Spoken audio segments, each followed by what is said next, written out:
Nosso convidado de hoje se formou em Direito na Universidade Federal de Minas Gerais em 1966. Em 1970, iniciou sua vida pública como assessor do ministro Bilac Pinto, do STF. Em 1972, ingressou nos quadros públicos do MPF, Ministério Público Federal, como procurador da República, sendo o segundo lugar de seu concurso público.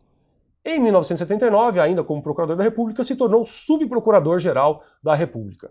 De 1981 a 1983, foi nomeado assessor do ministro da Casa Civil do presidente João Figueiredo. Esse presidente o nomeou ministro do STF em 1983, sendo a sua primeira passagem pelo Supremo Tribunal Federal. Ainda como ministro do STF, em 89, ele foi presidente do TSE, Tribunal Superior Eleitoral, e coordenou as eleições daquele ano.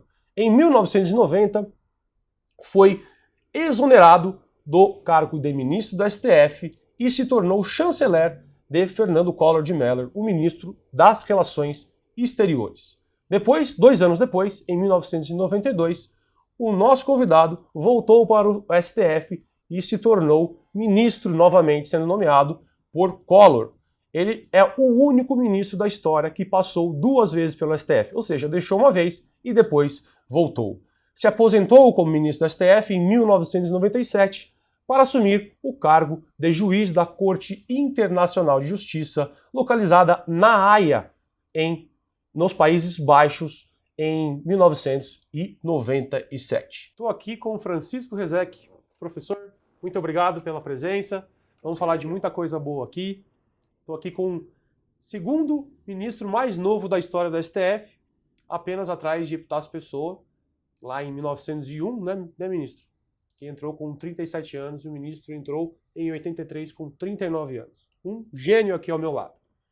Ministro, eu queria começar perguntando quais os passos para se tornar ministro do STF à sua época. Quer dizer, como o presidente João Figueiredo pinçou o senhor lá do MPF, trouxe para assessor da Casa Civil e depois nomeou o senhor como ministro do STF. E também, no tempo do Collor, como ele falou, olha, vamos aqui nomear mais uma vez, na segunda nomeação, tirar o senhor lá como chanceler, como do Itamaraty, e trazer de volta para o STF. Como foram esses 2 momentos na vida do senhor? Veja, o Brasil é um país que tem uma comunidade jurídica, uma comunidade de operadores do direito muito grande. E dentro dessa comunidade, você encontra inúmeras pessoas qualificadas para as mais altas funções judiciárias, ou dentro da própria carreira, naqueles níveis mais próximos do Supremo, os tribunais de justiça e os tribunais superiores federais, quanto em outras categorias, parlamentares, como Aliomar Baleiro, como Oswaldo Trigueiro, como tantos outros, Bilac Pinto, membros da classe política e da universidade, professores de direito, como João Leitão de Abreu, e advogados militantes, como foi Maurício Correia e tantos outros. Nessa situação, nesse tipo de situação, nesse cenário, a questão de saber, dentro dessa enorme comunidade de pessoas qualificadas para integrar o Supremo Tribunal Federal, a questão de saber quem vai é puramente circunstancial. Vai aquele que, por alguma razão, se credenciou perante o tomador de decisões. O tomador de decisões nem sempre é o presidente da República. Pode ser, em determinadas circunstâncias, aquele auxiliar, aquele ministro de Estado, em que ele deposita inteira confiança e que tem mais conhecimento do que ele, presidente, do que convém. Portanto, é quase inevitável que, desde os velhos tempos, hoje as coisas mudaram um pouco, porque a gente presencia, às vezes, uma espécie de campanha, coisa que não existia no passado. Ou seja, uma certa colocação em evidência daqueles que são candidatos ao Supremo e até mesmo um trabalho de persuasão de governantes, mais ou menos como na Academia Brasileira de Letras. Uma visitação a quem toma decisões, o que é perfeitamente válido, mas não acontecia no passado. Ou seja, tem um backstage no gabinete da presidência Exato. ali hoje, e antes não tinha tanto. Não tinha, simplesmente não tinha. Ou seja, era preciso, enfim, contar com visibilidade por parte do tomador de decisões. Então, é inevitável que na história de cada ministro do Supremo se possa identificar um patrono, um tomador de decisões que o escolheu. Por exemplo, quando o presidente Itamar Franco decidiu que o seu ministro da Justiça, Maurício Correia, seria o ministro do Supremo, na única vaga de que o presidente Itamar dispôs, a escolha ali foi direta. Maurício, você vai para o Supremo. E o Senado aprovou com todas as pompas, né? E em outras situações, destacadamente no governo militar, havia um jurista que era o condestável.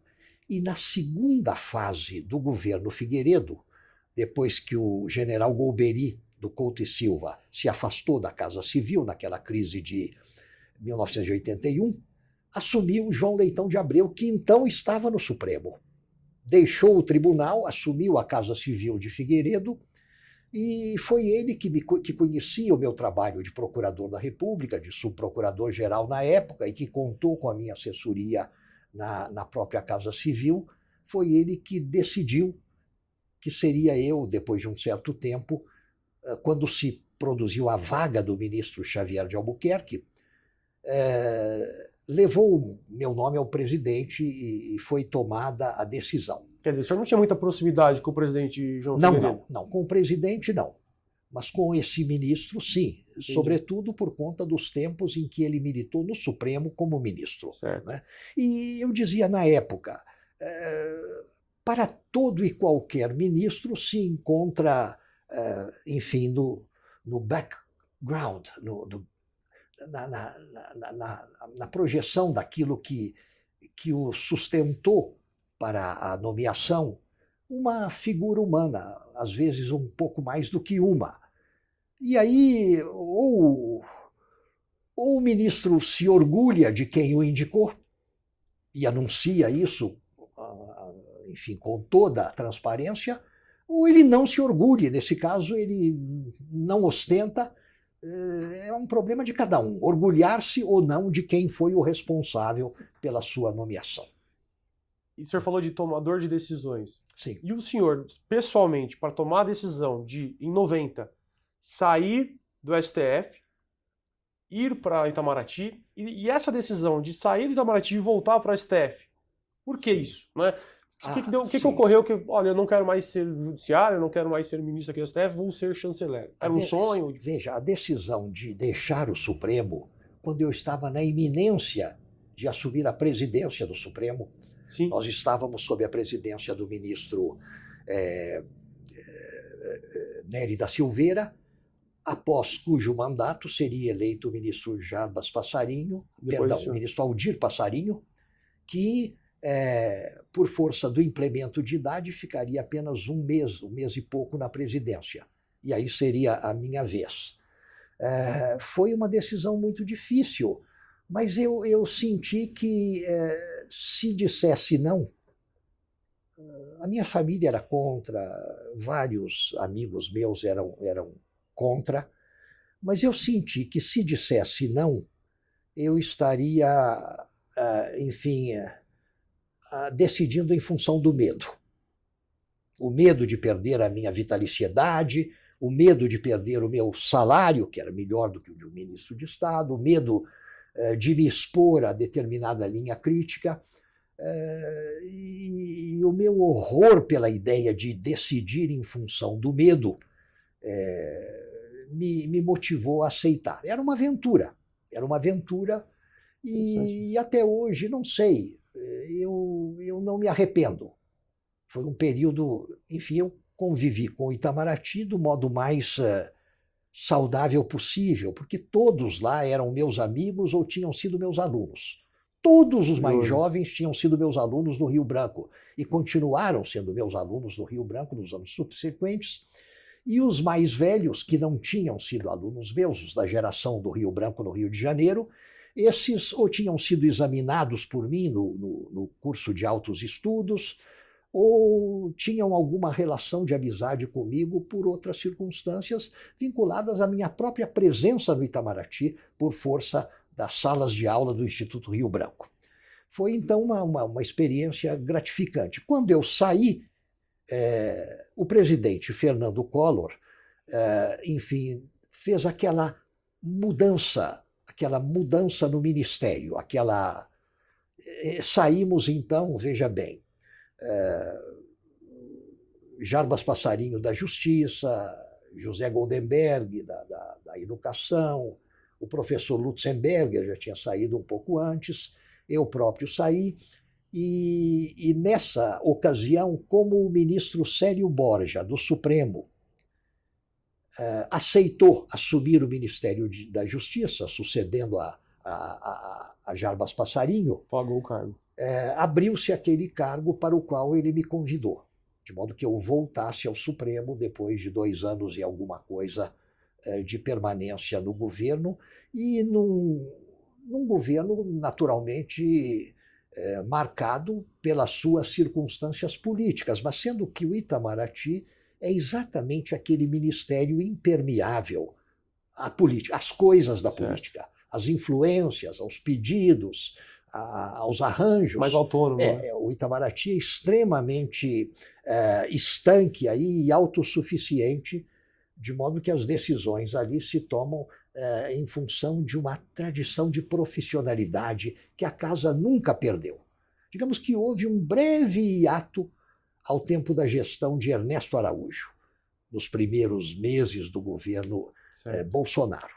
Mas com o chanceler Carlos França, restaurou-se a normalidade institucional e profissional do Ministério das Relações Exteriores.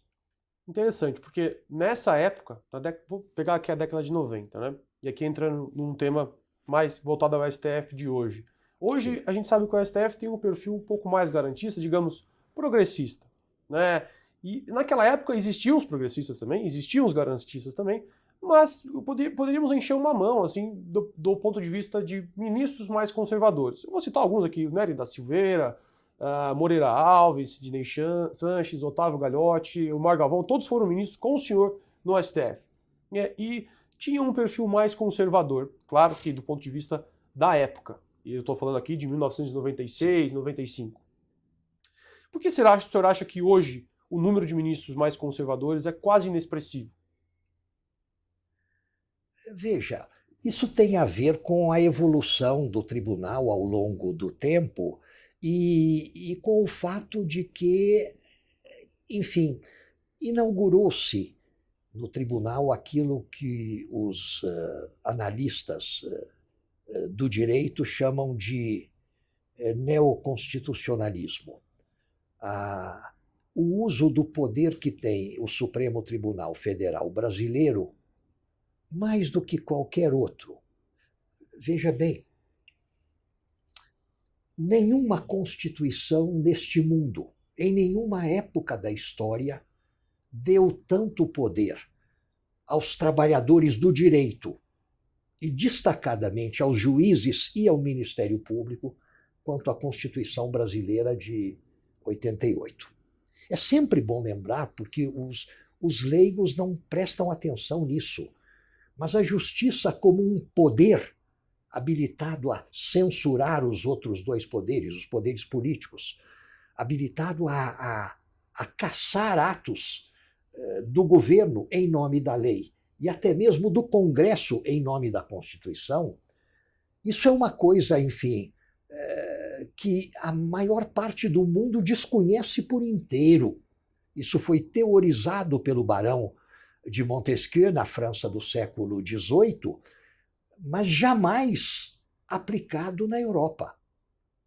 Os fundadores dos Estados Unidos da América, os revolucionários do final do século XVIII, que inauguraram o modelo republicano, federativo, presidencialista, inspiraram-se na obra do Barão de Montesquieu e traduziram na prática política norte-americana aquilo que havia sido posto na teoria pelo livro O Espírito das Leis, do Barão de Montesquieu.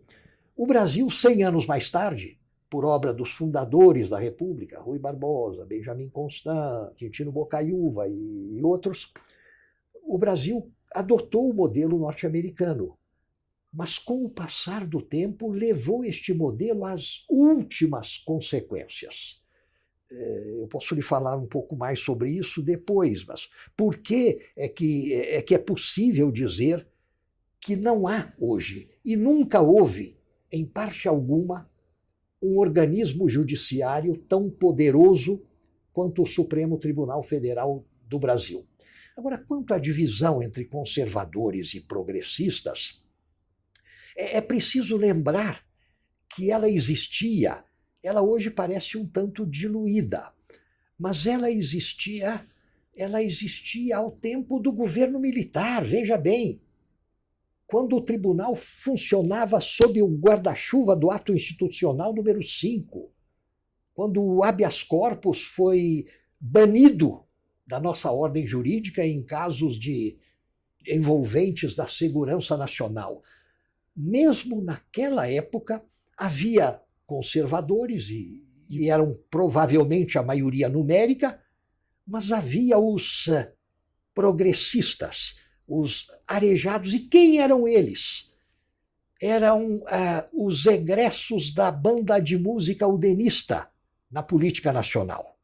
Os grandes progressistas de uma época tão difícil de exercer o cargo de ministro do Supremo foram Aliomar Baleiro, Bilac Pinto, Adalto Lúcio Cardoso, que deixou a toga justamente por causa disso, Oswaldo Trigueiro e outros mais vindos justamente da classe política e de um partido que se considerava conservador, mas que no exercício da função judiciária revelaram o seu extremo arejamento, a sua coragem, porque não era fácil exercer um mandato progressista dentro do Supremo. O senhor acha que é uma reação a esse período? Exato. Não. O que acontece, natural, uma reação natural. O que acontece hoje é que, enfim, o modelo atual se inspira, se ouso dizê-lo, no que havia de melhor nos velhos tempos. Entendi. E nos velhos tempos, quando a gente vivia uma polarização, né? Estou falando do governo militar. Sim. O DN contra o MDB, enfim, os partidos o país era dividido, né? Tinha o partido dos militares e os outros partidos, poucos partidos naquele momento, logo existia uma polarização. E hoje tem uma polarização talvez tão ou mais considerável do que naquela época. O senhor acha que hoje vivemos uma polarização maior ou menor do que aquela época dos militares? Infinitamente maior. Infinitamente maior, né? Infinitamente maior, porque naquela época, veja bem, o que nós tínhamos era uma ala conservadora, mas que não era entusiasta do regime militar e que lutou também em vários dos seus flancos pela derrubada do regime e pela restauração da ordem democrática.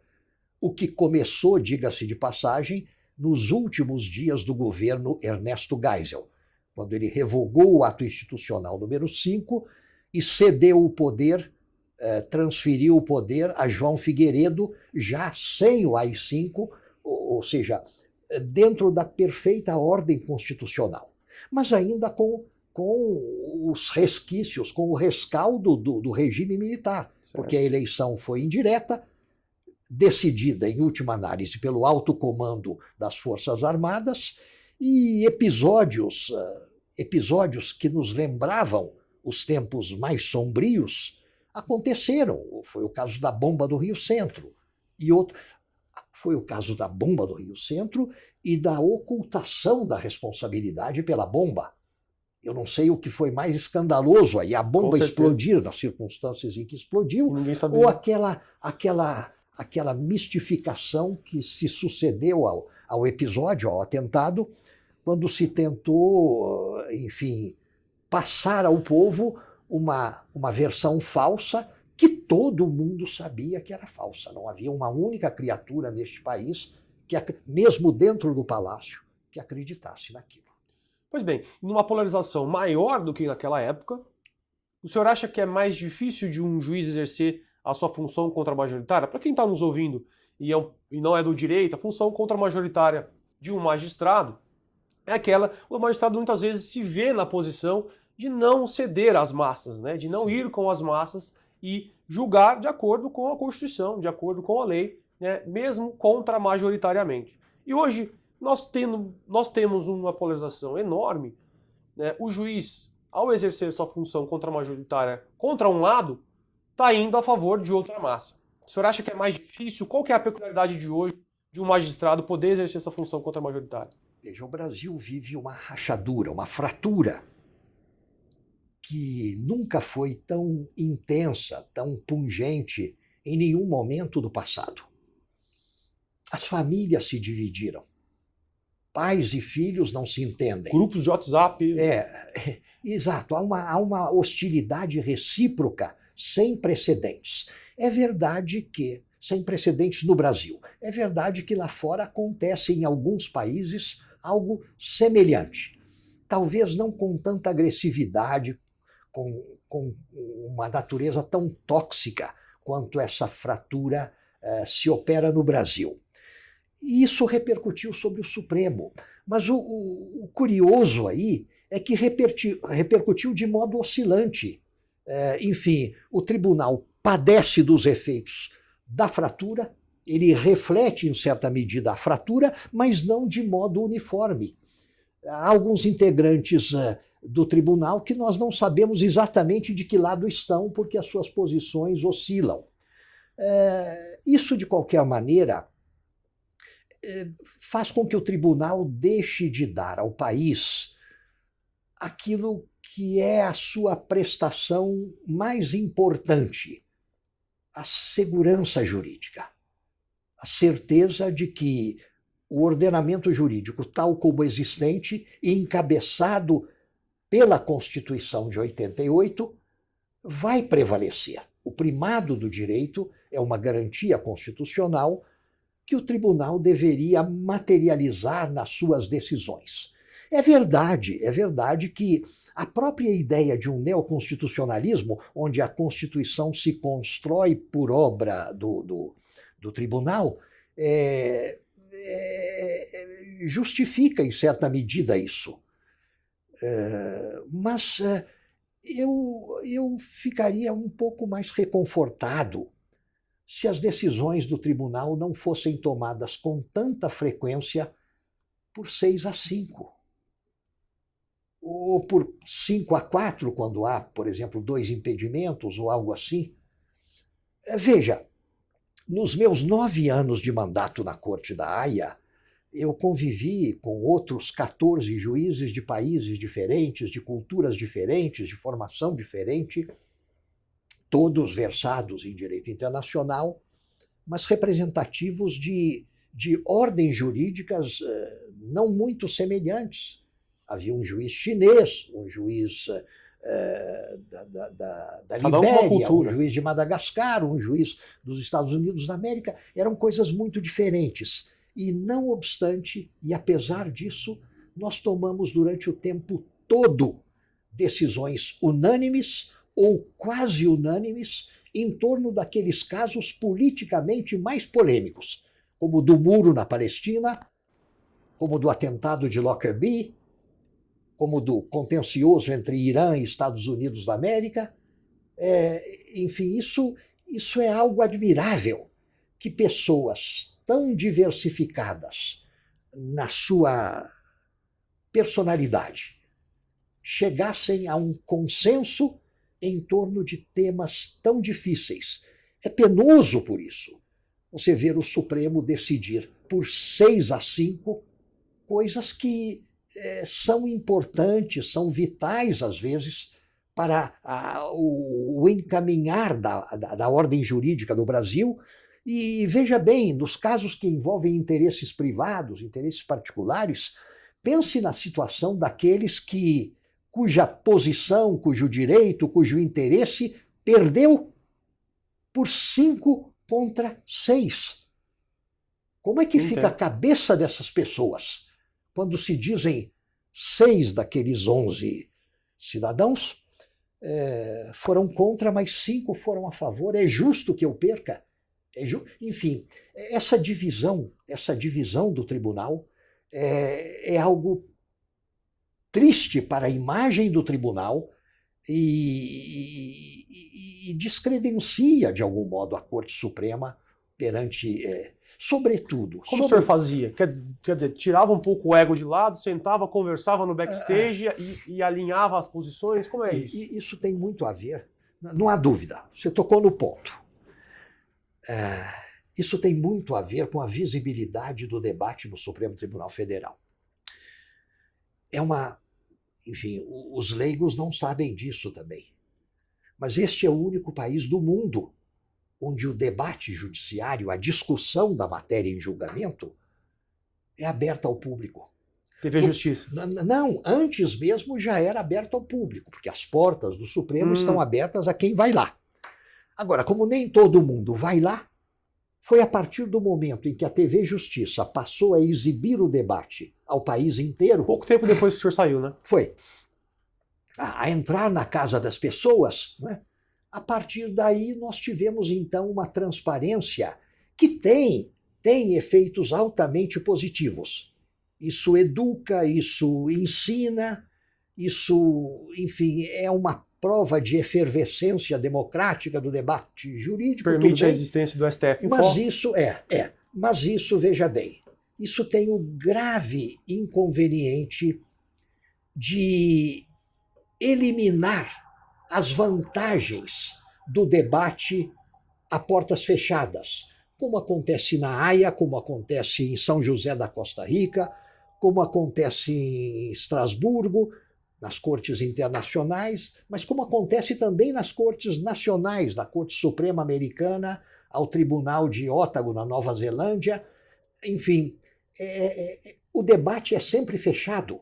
O tribunal abre as portas ao público só na hora de ouvir os advogados e na hora de ler a sentença, na hora de ler o resultado, na hora de o presidente ler o resultado. Afora isso, não, a discussão é No Brasil, com a exposição do debate, todas as mazelas do fator humano vão para a rua. Se expõem, se desnudam, se desvelam, e o público acompanha tudo. Uma palavra mal articulada, um muxoxo, uma cara feia, um cochilo, uma briga. Uma briga, às vezes, extremamente feroz entre membros do tribunal. Isso tudo certamente acontece em outros cenários. Só que lá fora é a portas fechadas. E no Brasil é a portas abertas. E isso incentiva também, quer dizer, todos se sentem no dever de algum modo, mostrar serviço. E por isso todos, enfim, falam mais do que é estritamente necessário. Numa sessão a portas fechadas, é mais fácil você dizer: não tenho nada a acrescentar, estou de acordo com o relator. E é mais fácil você dizer, sobretudo, pensando melhor, ouvindo o que disse agora o colega tal, eu acho que vou mudar de posição.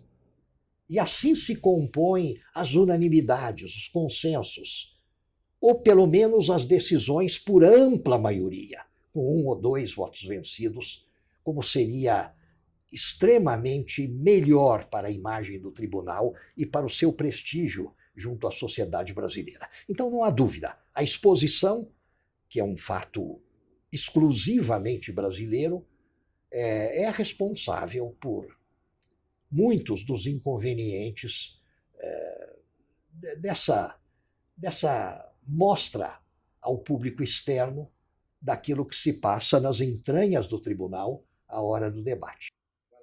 Entendi, ministro.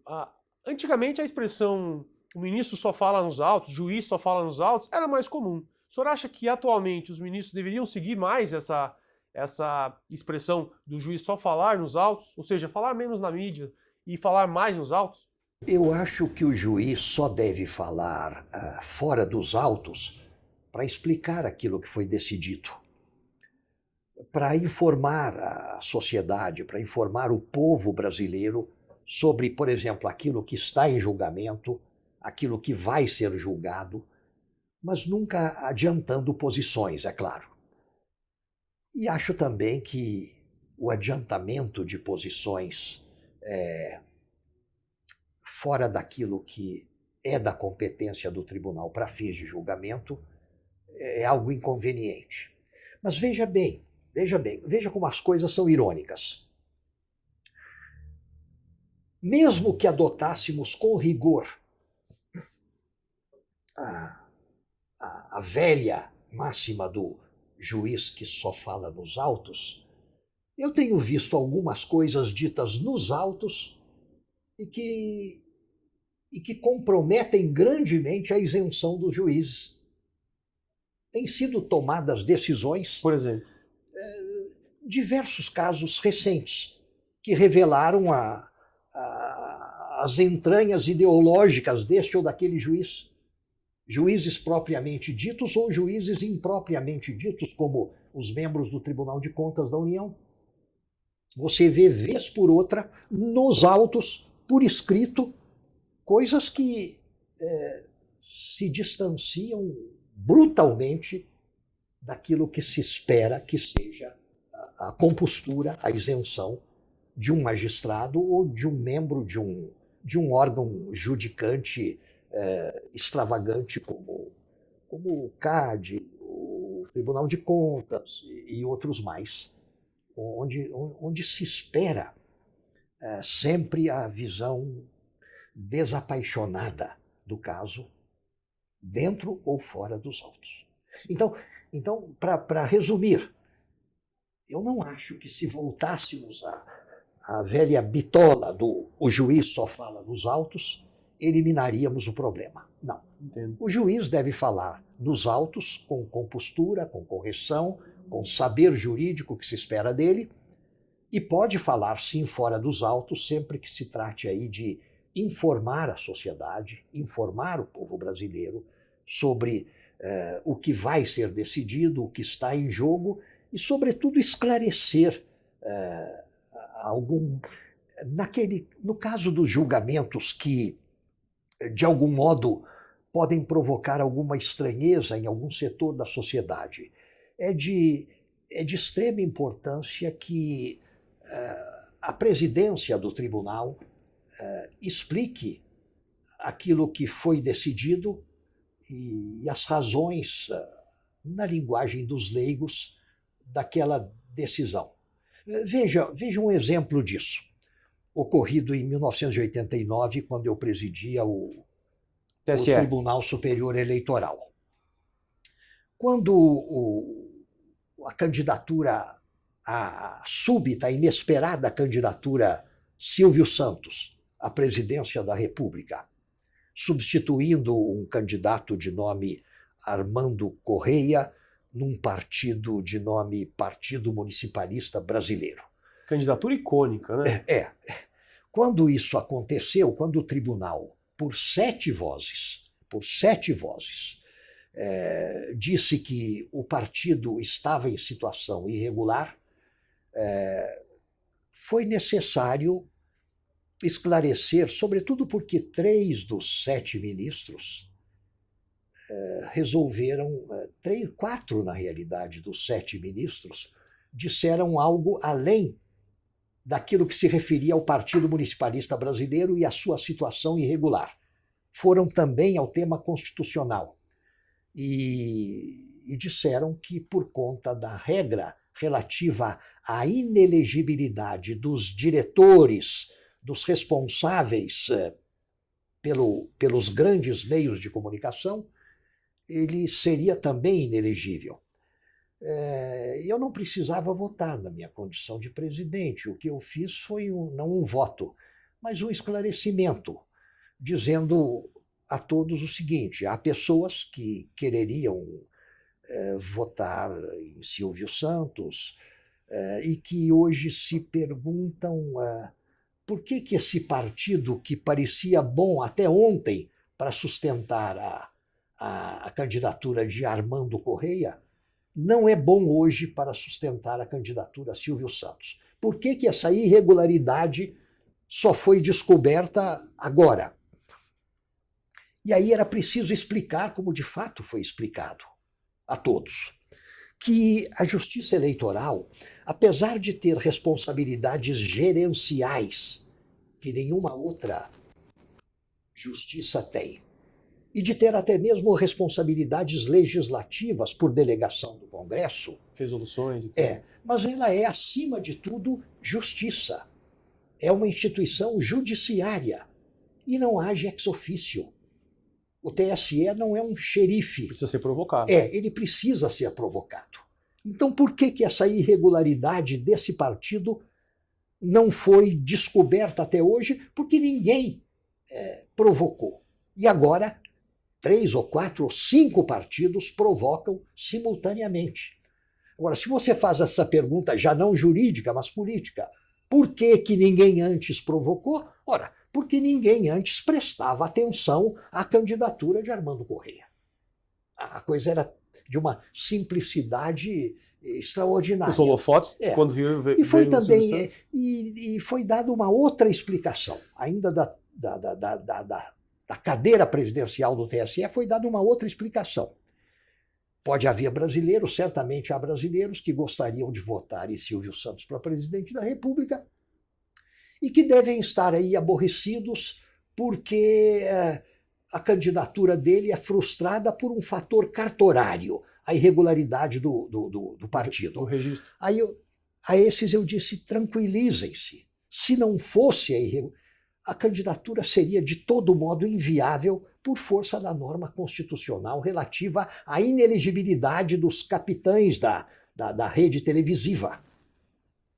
Não é uma inelegibilidade que desabona como a dos condenados, é uma inelegibilidade como a nossa, como a do Procurador-Geral da República.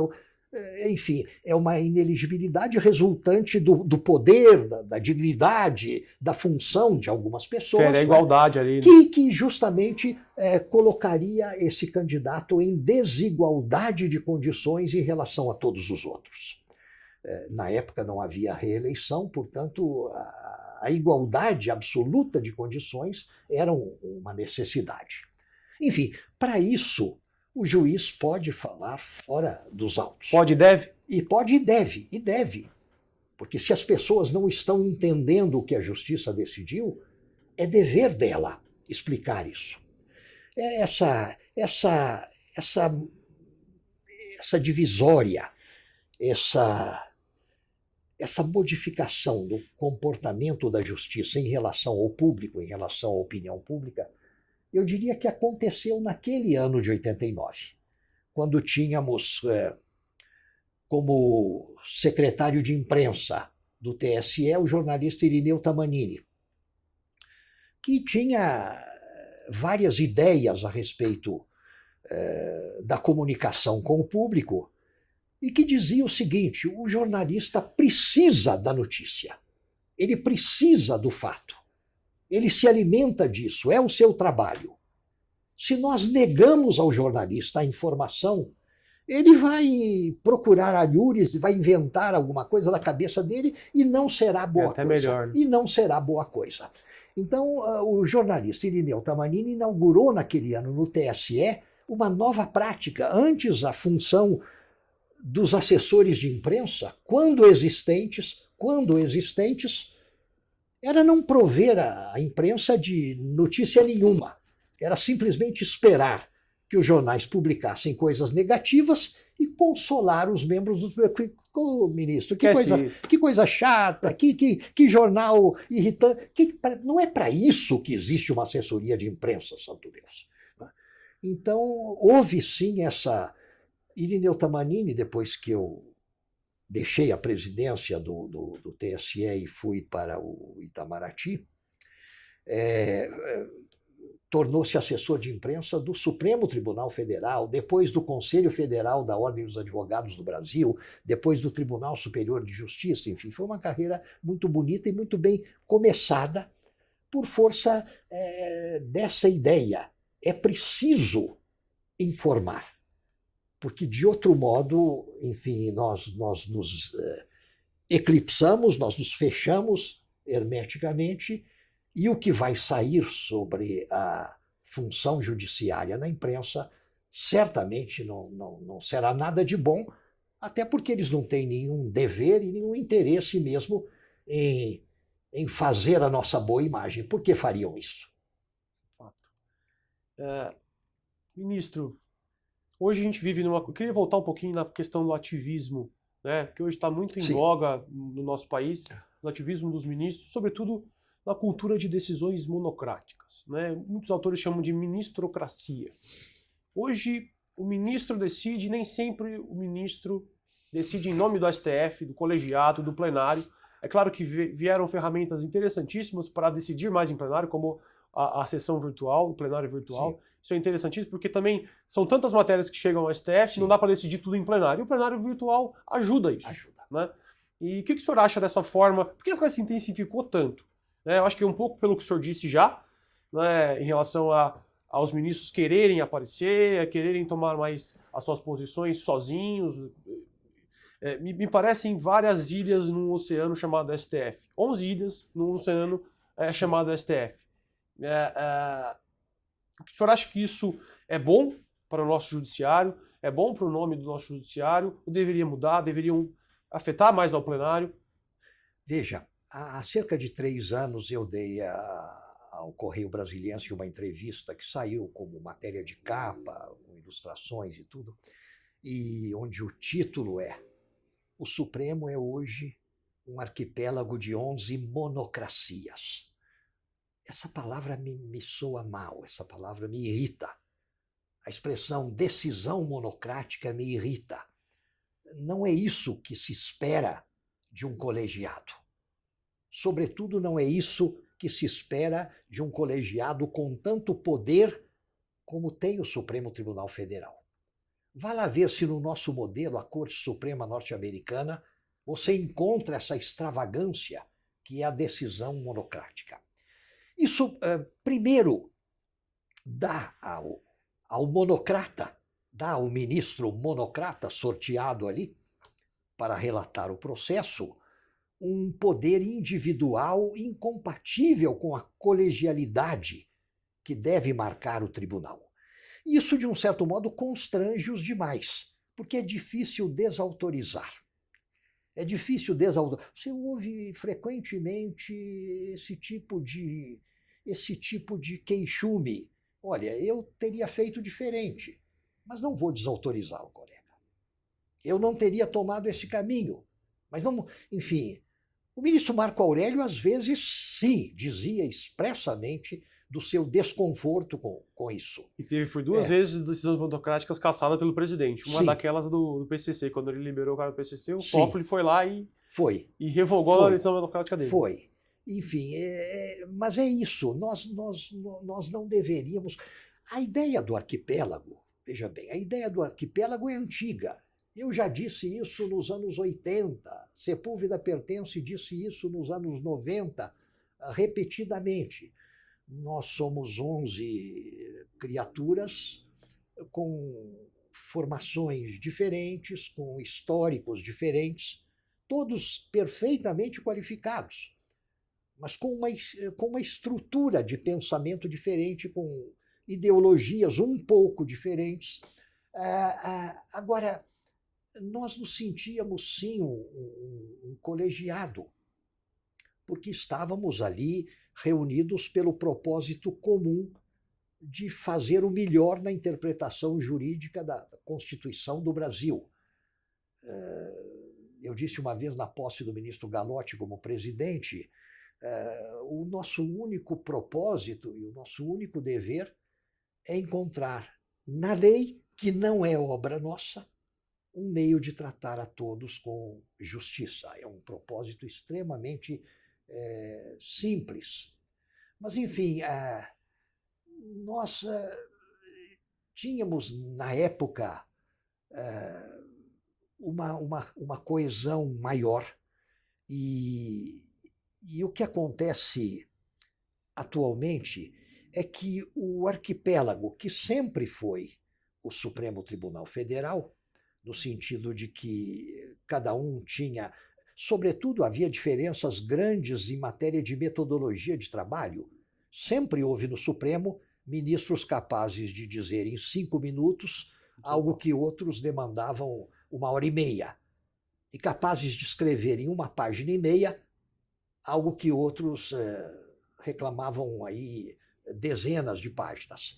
Mas, apesar dessas diferenças, havia sim, apesar dessas diferenças que caracterizavam o tribunal como um arquipélago, nós tínhamos, enfim, um sentido de colegialidade e tomávamos decisões mais próximas da unanimidade. Alguém cedia. Exato.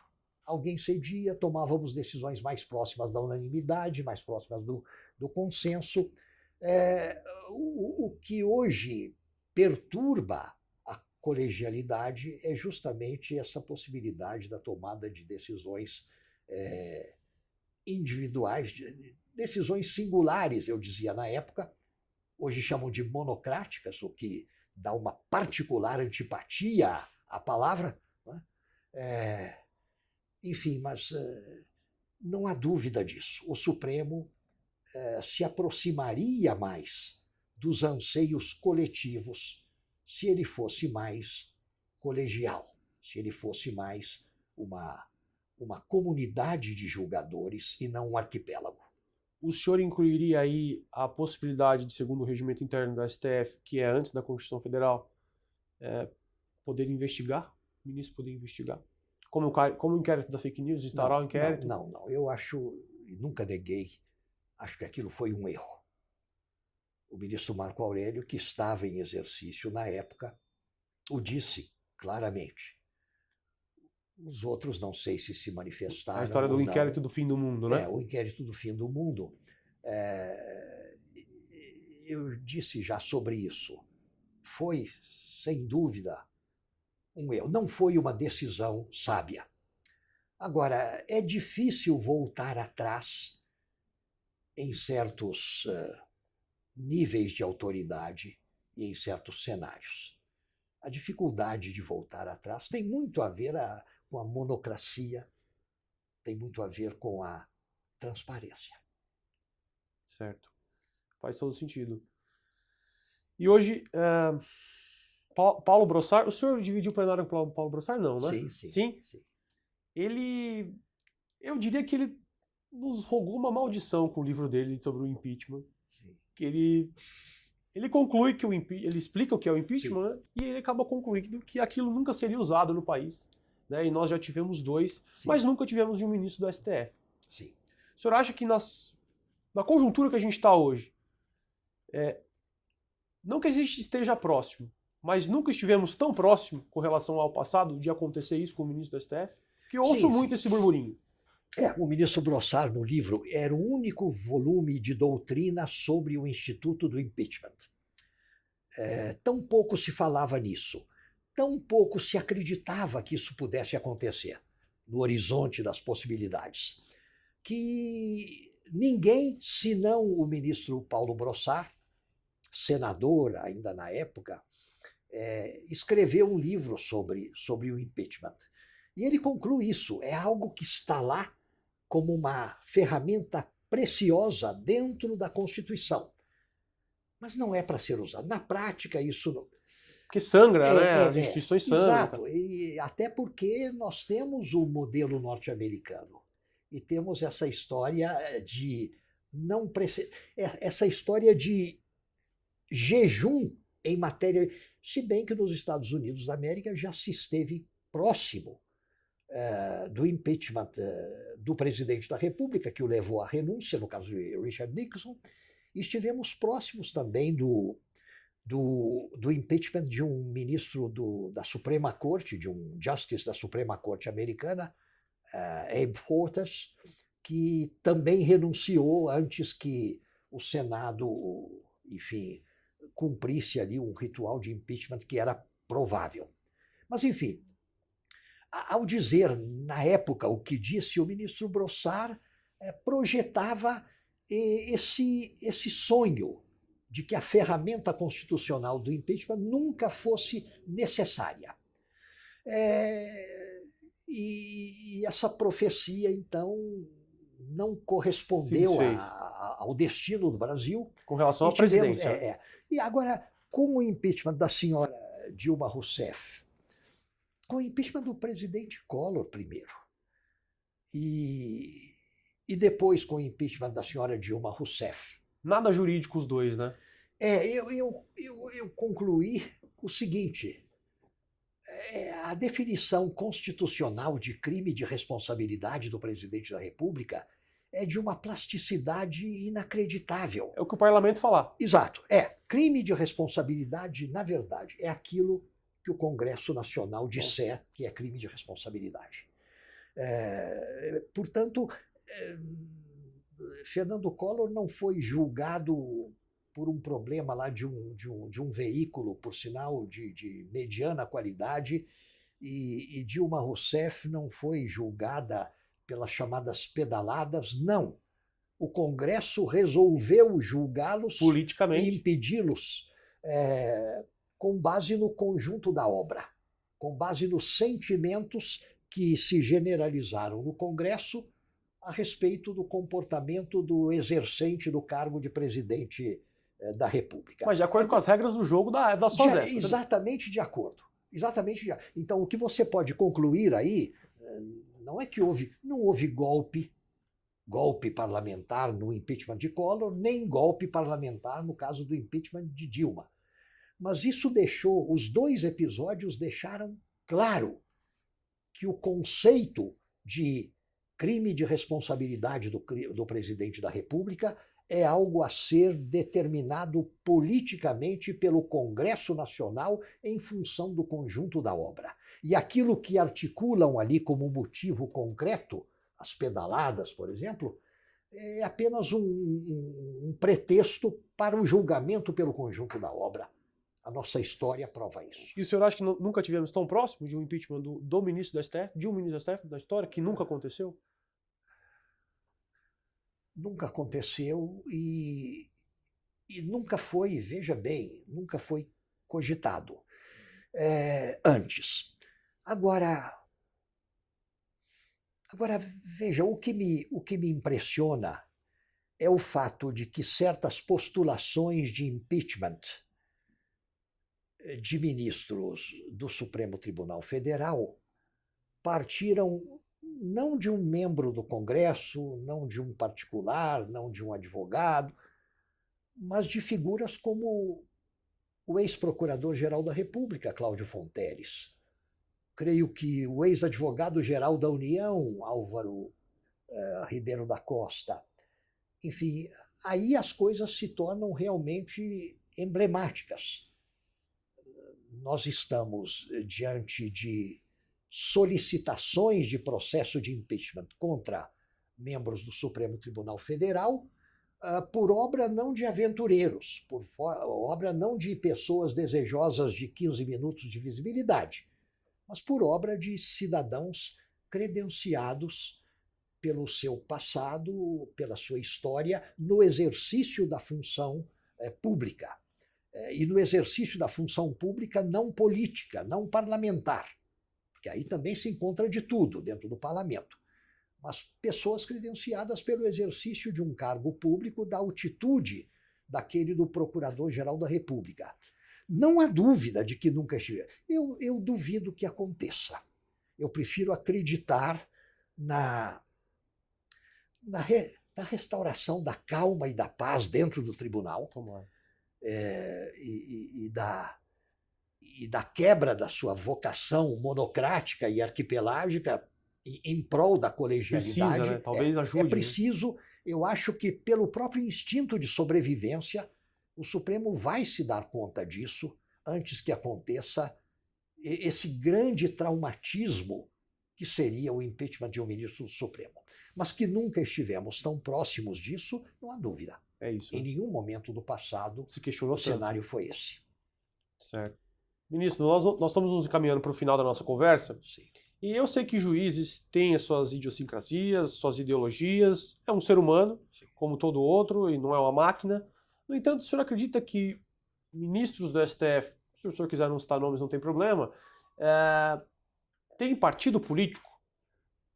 Não, não, nenhum deles, enfim, assume uma condição de integrante de um partido político, embora vários deles tenham chegado ao Supremo saídos diretamente de uma comunidade política, mesmo não só no passado, mas mesmo em tempos atualíssimos. Enfim, O senhor acredita que ele deixa para trás esse partido? deixa sem dúvida. Isso aconteceu, por exemplo, com Nelson Jobim.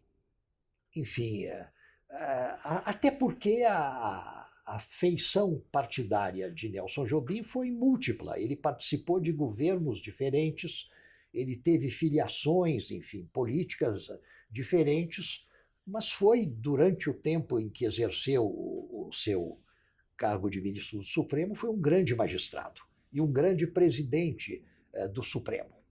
Agora, eu digo isso porque é importante lembrar aquele preceito do ministro Aliomar Baleiro.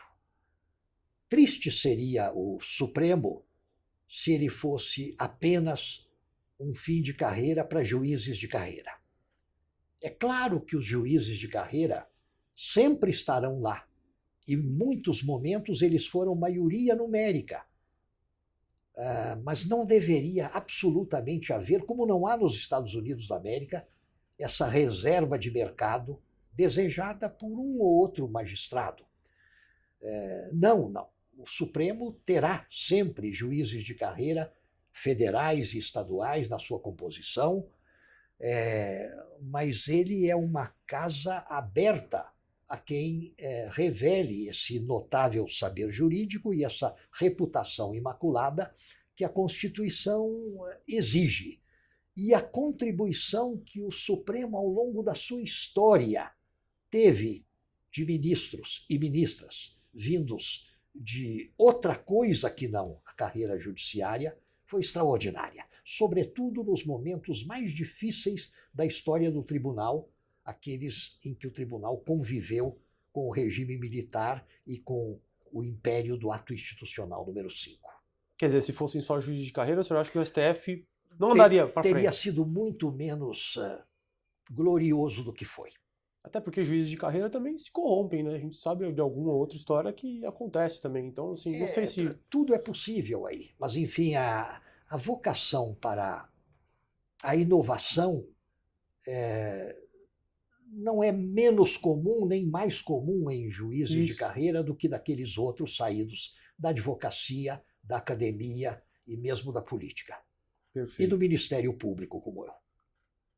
Falando em política, que aliás, na sua época, o Ministério Público foi a única Constituição, emenda de 69, me corrija se eu estiver errado, ministro, em que o Ministério Público era do Executivo. Em 69 isso mudou. Era do Judiciário, em 67 veio a emenda e colocou do Executivo. Ele era tratado como integrante, de algum modo, do Poder Executivo. Interessante isso. Agora, a autonomia do Ministério Público e sobretudo, a prerrogativa constitucional do Ministério Público, com a Constituição de 88, subiram a um nível que nunca tinha sido experimentado antes. Legal. A última pergunta, ministro. Alguns ex-ministros do STF declararam seu voto nas eleições presidenciais desse ano. O senhor poderia declarar? Gostaria de falar? Já se decidiu ou ainda não se decidiu? Não. Veja, eu sempre torci pela terceira via. O binômio Jair Bolsonaro-Lula da Silva nunca me pareceu representativo dos melhores interesses do país e representativo da pacificação do país. Eu teria preferido a terceira via em várias das suas vertentes, incluindo algumas que se descartaram depois. E Moro seria uma? Sim. E acho que há na terceira via hoje Ciro Gomes e Simone Tebet como excelentes candidatos. O que se pode dizer de Ciro Gomes de mal? ele é um pouco loquaz, ele é um pouco de... Mas bem menos do que os dois outros. Bem menos do que os dois outros. E no mais são pessoas, enfim, sem mácula, sem nada que os desabone e com boníssimas propostas de governo. Eu não entendo por que essa polaridade odiosa a que o país se entregou, essa fratura dramática que se abateu sobre o Brasil, que faz com que a terceira via seja assim tão desprezada, injustamente desprezada. Agora, enfim, eu sei, eu tenho notícia de que alguns dos meus colegas na condição de ex-ministros do Supremo, de ex-integrantes do Supremo, declararam o seu voto.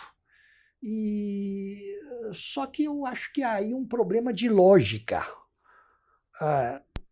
Enfim, alguns deles disseram, um ou outro disse, Jair Bolsonaro tem tais e tais defeitos gravíssimos, e tais problemas gravíssimos, e por isso votarei em Lula no primeiro turno.